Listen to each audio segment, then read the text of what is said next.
அடுத்தபடியா நான் சிவ சிவ பித்தர்களுக்கு அப்படி சொன்னா சரியா இருக்கும்னு நினைக்கிறேன் இல்லைங்களா? சிவனை நினைச்சு உருகிறவங்களுக்கு சொல்றேன் பாருங்க.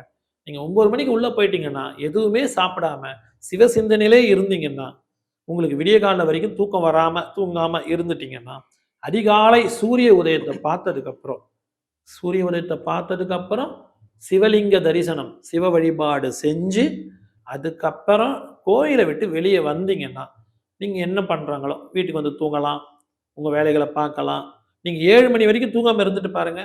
முழுக்க சிவ சிந்தனை இருந்ததுக்கு அப்புறம் இருந்து பாருங்க. 7 மணிக்கு தூங்காம இருந்தீங்கன்னா 10 மணி வரைக்கும் உங்களுக்கு தூக்கம் வராது. இத நான் பல வருஷங்கள் அனுபவிச்சிருக்கேன். 10 மணி வரைக்கும் தூக்கம் வராது. 10 மணிக்கு மேல கொஞ்சம் அசதி வரும். நம்மளும் மனிதர்கள் தானே.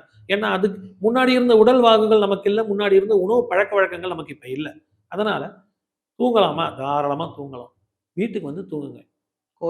கோயில்ல படுக்கவே கூடாது. தூங்கவே தூங்காதீங்க. சும்மா கூட படுத்துறாதீங்க. ஏன்னா, சும்மா படுத்தா கூட தூக்கம் வந்துட்டு தூங்கிடும். எப்ப நீங்க படுப்பீங்கன்னு யோசிச்சு பாருங்க. எப்ப படுக்கணும்? எங்க படுக்கணும்? எங்க நம்மளோட உடலை வந்து கிடத்தணும்? ஒரே ஒரு இடம். திருக்கோயில்ல உங்கள் உடலை கீழே கிடத்த வேண்டியது ஒரே ஒரு இடம். கொடிமரத்திற்கு முன்பாக வணங்குவதற்காக மட்டுமே. வேற எந்த இடத்துலயும் கொடிமரத்துக்கு தாண்டியும் கூட சரி, விழுந்து வணங்குதல் கூடாது. கொடிமரத்தாண்ட விழுந்து வணங்கி ஒரு இடத்துல உட்கார்ந்து தியானம் பண்ணுங்க. வீட்டுக்கு கிளம்பி வந்துருங்க. அதனால நீங்க உங்களோட வசதியை பொறுத்து பண்ணலாம். தூங்குறது வீட்டுக்கு வந்து தான் தூங்கணும். இத மட்டும் அவசியம் ஒரு கொள்கையா கடைபிடிங்க.